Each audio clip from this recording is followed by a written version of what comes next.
ছোট বিশ্ব সেরা দল, একটা ফাইনাল। হার জিতের এই খেলায় একজন ফুটবলার নিজের জীবন বাঁচিয়ে রেখে দলকে জেতাতে চেয়েছিলেন। পুরো বিপক্ষ দল তাকে ঠেকাতে হিমশিম খাচ্ছিল, তারপরেও তাকে ঠেকাতে না পেরে একের পর এক আঘাত, ফাউল, এমনকি হাত দিয়ে আটকে রাখতেও বাধ্য হয়েছিল। তারপরেও তাকে কোনোভাবে আটকানো যাচ্ছিল না। এ ম্যাচে যেন প্রতিপক্ষদের জন্য ত্রাস হয়েছিলেন ব্রাজিলের সুপারস্টার নেইমার জুনিয়র। প্রতিপক্ষের গোলকিপারের মুখ থেকে ভেসে আসছিল, ওকে আটকাও, ও একাই আমাদের স্বপ্ন তছনছ করে দিবে, শুধু ওকে আটকাও, আমরা ম্যাচ জিতবো। 2021 কোপা আমেরিকার ফাইনালে মারাকানার ট্র্যাজেডিতে নেইমার ছিল অপ্রতিরোধ্য।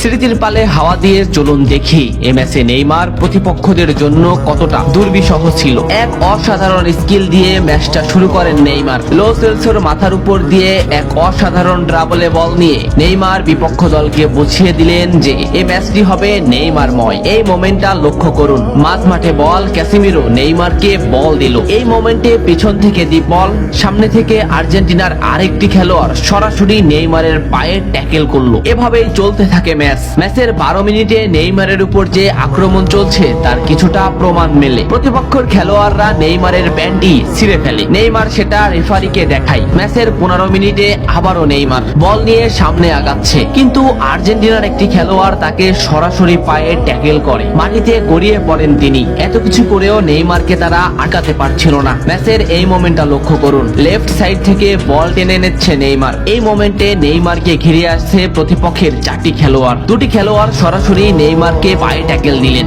মাটিতে পড়ে গেল নেইমার, কিন্তু নেইমার ঠিকই পাকুয়েতাকে বল দিয়ে দিলেন। ডি বক্সের সামনে নেইমারের পায়ে বল, বলে না হিট করে সরাসরি নেইমারের পায়ে হিট করে ডিপল নেইমারকে ফেলে দিল। ডিপলকে এক সাংবাদিক প্রশ্ন করেছিল, কোন ফুটবলারকে আটকাতে তোমার সবথেকে বেশি কষ্ট হয়েছে? ডিপল নিঃশ্বাস নেওয়ার আগেই বললেন নেইমার। কোপা আমেরিকার ফাইনালে নেইমার ছিল অপ্রতিরোধ্য, তাকে আমরা কোনোভাবেই আটকাতে পারছিলাম না। আমাদের ফুটবলাররা তাকে আটকাতে ফাউল করছিল, কিন্তু তারপরেও সে যেন আরো বেশি জ্বলে উঠছিল। আমরা শুধু নেইমারকেই আটকাতে চাচ্ছিলাম, তবে আমরা বারবার ব্যর্থ হচ্ছিলাম। সত্যি নেইমার হলো আমার দেখা সবথেকে কঠিন প্রতিপক্ষ, যাকে আটকাতে আমরা হিমশিম খাচ্ছিলাম। ম্যাচের এই মোমেন্টটা দেখলে স্পষ্টই বুঝতে পারবেন নেইমারকে আটকাতে তারা কোন পদ্ধতি বেছে নিয়েছিল। মাঝ মাঠ থেকে দুটো ফুটবলারকে ড্রিবলিং করে নেইমার বল সামনে আগালেন। এই মোমেন্টে নেইমারের পাশে 2টি ফুটবলার, নেইমার তাদের ড্রিবলিং করে আবারও সামনে আগালেন, কিন্তু এই সাইড থেকে একটি ফুটবলার সরাসরি হাঁটু বাস করে নেইমারের পায়ে আঘাত করলো। নেইমার মাটিতে লুটিয়ে পড়লো। ম্যাচের এই মোমেন্টটা লক্ষ্য করুন, কেন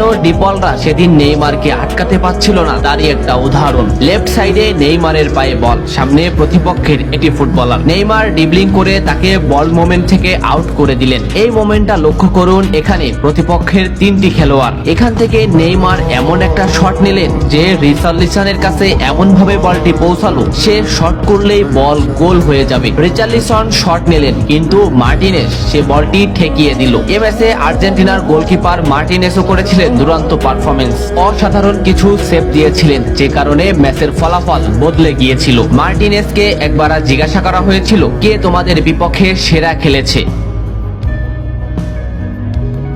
মার্টিনেজের এক কথায় উত্তর নেইমার। কোপা আমেরিকার ফাইনালে আমরা তাকে থামাতে যাচ্ছিলাম, কিন্তু কোনোভাবেই তাকে থামানো যাচ্ছিল না। আমার চোখে সে ছিল অপ্রতিরোধ্য। আমি বারবার আমাদের সতীর্থদের বলছিলাম, তোমরা নেইমারকে থামাও, ওকে থামাতে না পারলে ও আমাদের স্বপ্ন ভেঙে দিবে। আমাদের সতীর্থরা বারবার ব্যর্থ হচ্ছিল। ম্যাচের 65 মিনিটে নেইমার মাঝমাঠ দিয়ে বল টেনে নিচ্ছিলেন। ডিপল তাকে আটকাতে না পেরে প্রথমে তাকে ঘাড়ে আঘাত করলেন, এরপরেও না পেরে সরাসরি পায়ে ট্যাকেল করলেন। এই ক্লিপটা লক্ষ্য করুন, এই ম্যাচে নেইমার কতটা অপ্রতিরোধ্য ছিল সেটা বুঝতে পারবেন। মাঝ মাঠে নেইমারের পায়ে বল, নেইমারকে আটকাতে আছে আর্জেন্টিনার একটি খেলোয়াড়। এই মোমেন্টে নেইমারের সামনে আর্জেন্টিনার 4টি খেলোয়াড়। নেইমার এখান থেকে এমন একটা পাস দিবেন যেখানে এই 4টি খেলোয়াড় ফুটবল মোমেন্ট থেকে বের হয়ে যাবে, এবং নেইমারের সতীর্থ এমন স্থানে বল পাবেন যেখান থেকে গোলে শট করলে গোল হওয়ার সম্ভাবনাই বেশি। দেখুন নেইমার শট নিল, পাকুয়েতা এমন মোমেন্টে বল পেল যেখান থেকে শট করলে গোল হওয়ার সম্ভাবনা সম্ভাবনা 100%, কিন্তু পাকুয়েতা শট নিতে পারেনি। এই মোমেন্টটা দেখুন, 1-1-এ নেইমার ভার্সেস ডিপল। সুন্দর একটা ড্রিবলিং এ নেইমারকে আটকাতে ব্যর্থ ডিপল, কিন্তু শেষ মুহূর্তে ফাউল করেই নেইমারকে আটকাতে হলো। এভাবেই ব্রাজিল আর্জেন্টিনার কোপা আমেরিকার ফাইনালে নেইমারকে আটকাতে আর্জেন্টিনা ফাউলই বেছে নিয়েছিলেন। তাছাড়া নেইমারকে আটকানো সম্ভব ছিল না। ম্যাচ শেষে সে কথা স্বীকারও করেছিলেন ডিপল। স্কলনিকে একবার প্রশ্ন করা হয়েছিল, আপনাকে যদি সুযোগ দেওয়া হয় একটি ফুটবলারকে আপনার দলে নিতে, আপনি কোন ফুটবলারকে নিবেন? স্কলনি একটু হাসলেন, ভাবলেন এবং বললেন, নেইমার। আমার যদি সুযোগ হতো আমি নেইমারকে আমার দলে নিতাম। এত ফাউল করেও নেইমারকে আটকানো যাচ্ছিল না। কিছুক্ষণ পর পর আর্জেন্টিনার ডিফেন্স লাইন ভেঙে চুরমার করে দিচ্ছিল নেইমার, কিন্তু শেষ পর্যন্তই 1-0-তে ম্যাচ হারতে হয় ব্রাজিলের। ম্যাচ শেষে নিজেকে ধরে রাখতে পারেনি ব্রাজিলিয়ান এই সুপারস্টার, অঝরে করেছিলেন কান্না। বন্ধু মেসিকে বুকে নিয়ে এমন অঝর কান্না হৃদয় ছুঁয়ে গিয়েছিল ফুটবল প্রেমীদের। ফুটবল এমনই, এ খেলায় হার জিত আছে। কান্না হাসির এই খেলায় এক দল হয় সমদিত, অন্য দল হয় দুর্বাজিত। তবে এটা ম্যাচ জেতার যে আকুল আগ্রহ, তা হয়তো নেইমারকে না দেখলে বোঝা যেত না। সব বাধা বিপত্তি প্রতিরোধ ভেঙে নেইমার যেন